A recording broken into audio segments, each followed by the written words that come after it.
Hello, hello, and welcome. I'll make sure I don't fall this time. Well, I didn't fall, but stumble. So, welcome to our little segment. My name is Jeanette, and this is Susan. And these little segments are to help you stay safe with yoga movements if you're going through osteoporosis. So just so that you know, I am not a physician. I help Susan create a program that suits her, and these have been cleared through by her doctor. So make sure you get yours cleared through your doctor before you venture out and start a program if they don't know that you have a program. So this particular segment today, and we try to keep it about 10 minutes, but sometimes it's a little longer. This one today, it's about a little hip opening, safe hip opening, using yoga movements for those of you that have osteoporosis. So our first pose, I think I'm only going to show you about 3 or 4. Our first pose is seated. And for this, if you're home and you have a blanket, a yoga blanket, or a beach towel, it would be wonderful. So we are going to sit in what we call crisscross applesauce first, because that's something that we know how to do. And the best thing to do is grab a block or a cushion at home and sit on your block or cushion. Oh, look at you. See, you're so crisscross applesauce. It's your basic little, you were going into your pose. So Susan has been a big part of yoga for a long time, and she could do probably more than most people. But here she is doing her crisscross applesauce. And when she looks down, she can notice that her right ankle is in front of her left. This posture helps you with hips. It's a hip opening posture. So this is probably your first approach to hip opening, nice and simple. If you have little bony feet and this doesn't feel great, you can always sit on a blanket as well, or the beach towel, okay? Now, from here, the most important thing for you to work on is feeling comfortable, not overdoing it, and maintaining a pretty safe and long spine. So she sat on a block so that she can make sure her spine is in alignment, right? She can shift her little head back and her spine is in alignment, and she's comfortable here. She can be here and relax and breathe, work on opening her hips, etc. Right? Just like she's doing that like that, you can do it, and I'll demonstrate here so I'm not having her move. I can be doing the same thing against a wall, right? So I could be sitting on a blanket or on a bolster or on a block against the wall, and then I have that support, okay? So hip opening, 101. Stay here if this is plenty, or bring the soles of the feet together. So I'm gonna put a blanket under your little feet so that you can bring, it's kind of comfortable to bring the feet, soles of the feet together on the blanket. Yeah, so now by moving from that crisscross applesauce approach to this approach, this should feel a lot more intense on the hips, right? So the big thing with this butterfly pose is let's make sure that we don't worry about pushing the legs down. We want to work on imagining the knees are open outward, not down. So visualize your feet close together, your knees moving out in opposition. One of the things that helps you with this is grabbing your feet and reaching for your feet like it's an open book. So yes, open your feet out so that you can see the soles of the feet. You can see immediately when you do that how your knees open up. So nice little safe hip opening, one pose, okay? Second posture, ready? Our second posture is, actually we could do that. I wasn't gonna do that. I was doing this just to talk to you, but yes, you could do that. So she can sit on her block with her little legs out. Sometimes if your heels are tender, You might want to put a little blanket under your heel, right? And then same idea, long spine. Again, you can do it against the wall, or you can lean slightly forward. And if you're slightly forward, you can actually, I'm going to use a bolster here. You can take a cushion out of your couch and hug the cushion in to help you feel, kind of when you feel like you're hugging something, it gives you that nice, long, great posture, right? So I covered one heel, but not the other. So might as well make you nice and even, right? Yeah, so nice long spine. If Susan would want more, then Susan can start inching herself forward more to open further into her, not just hips, but her inner thighs and her hamstrings. Notice how Susan is leaning forward, and you can arrange it if you want to take the block out, but she's maintaining a really strong long spine. She's not rounding her back, right? She's not pushing it. As a teacher, I am not pressing on her at all. You shouldn't do that to anybody, you shouldn't do that, period, get pushed. But if you have osteoporosis, nobody should be adjusting you. You adjust yourself. We guide you, you adjust yourself. Okay, so that was the second one you can do. The next few little postures we'll do will be on our backs, which is a really nice, safe experience to be on your back when you have osteoporosis. So as long as your back feels comfortable, she doesn't need anything more than a mat, but if you need to be on a blanket, you can do that. I do recommend a hard floor, not the bed. So you can lie on your back. And I would say that one of the main things when you're on your back that you should do is make sure that your head is supported.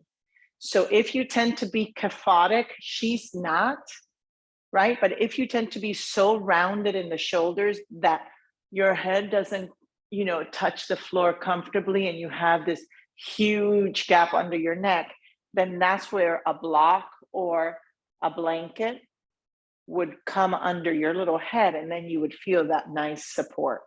Never hurts, even for Susan, that doesn't hurt, but just make sure that you feel that support. Okay, so walk your feet in a little bit, your knees point up, and we're going to take what we call recline pigeon. So you're going to take your right ankle across your left thigh, and you're going to guide that right knee away from you with your hand, or maybe a block if you want. So creating that little number 4 figure opens out more of the outer part of the hip. What we were doing with butterfly and extended leg pose is we were opening more of the inside of the hip. This is opening more of the outside of the hip. And we try to maintain a neutral pelvis. In anything we do in yoga, we try to maintain a pretty neutral pelvis. So being on our back is very helpful because your hip bones are grounded pretty evenly. So you can be there, you can stay here as long as you want. You can take, a song and listen to a song and be here, okay? And then you can switch sides. And then I'm gonna show you on my end, I could do this on the wall if I wanted to. If I put my foot on the wall, she has it on the floor, but if I put my foot on the wall, I can cross my ankle through. And this is a wonderful little stretch also. So, and just like she's doing it with the foot on the floor, she can also have her foot on a bolster or a block, right? It's just different dimensions, different sensations, play with it, right?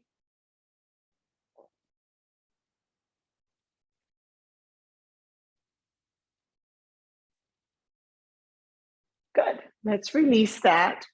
And then our last little movements that we'll work through, we use a strap, okay? So you can use a strap and create a little loop in the back of the strap, right?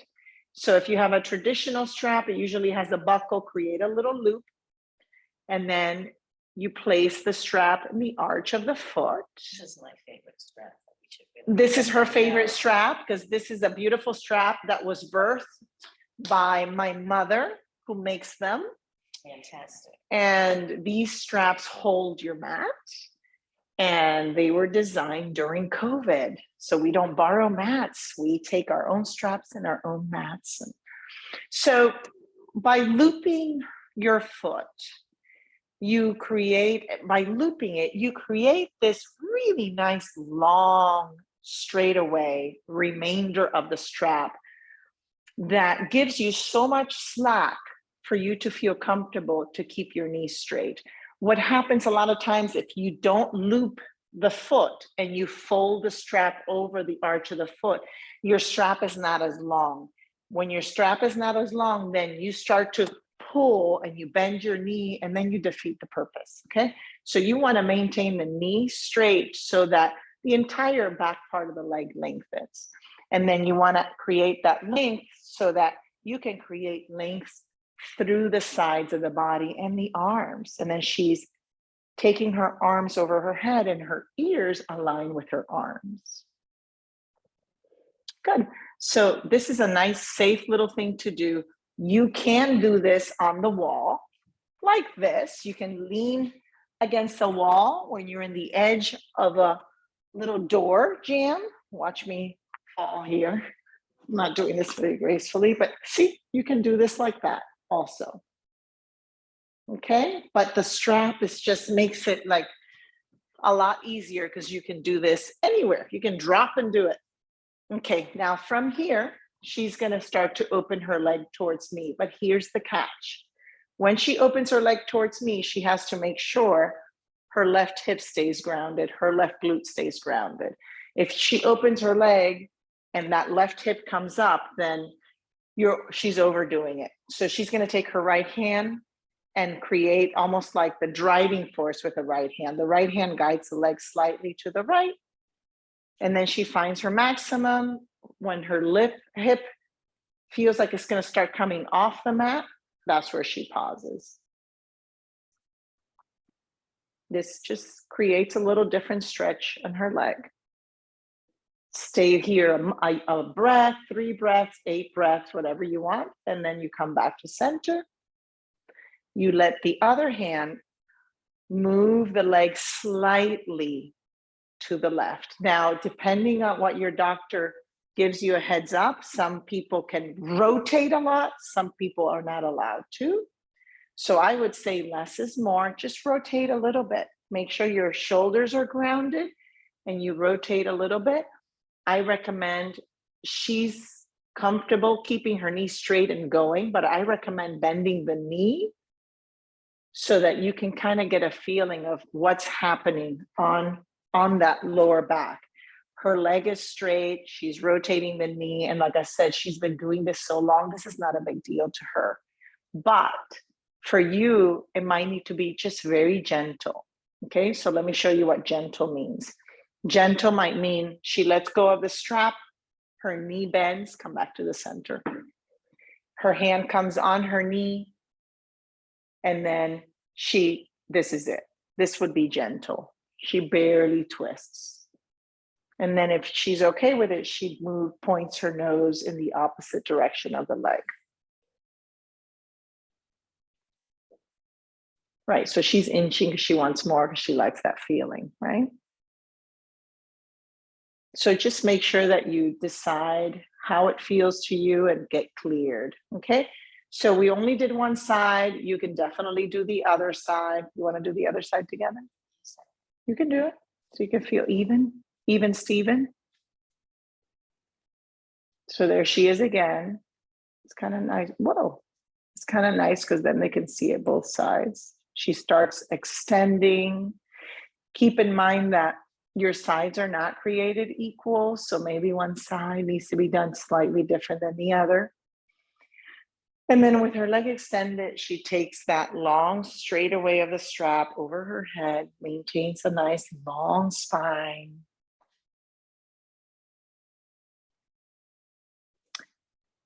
the extended leg, make sure your toes point up. So you don't want to forget about this leg, even though this is the one that's actively being pulled on. This one is also active, it's extended, is pointing up. And then same thing as before, she keeps her right hip down, and with her left hand, she opens the leg to her left. Just enough to maintain the integrity of her mountain spine. So even in this pose, she's got a mountain spine.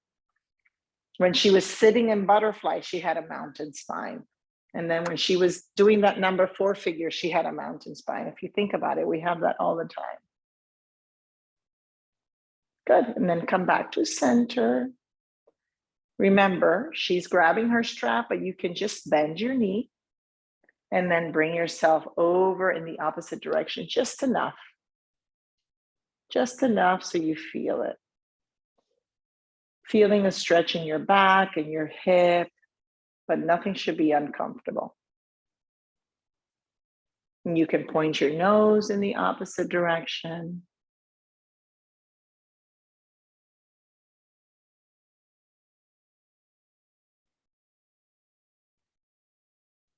That's it.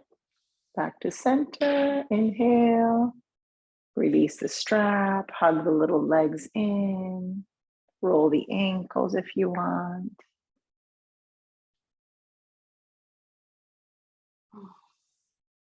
And that is it. You rest, you relax. Namaste. Thanks for tuning in.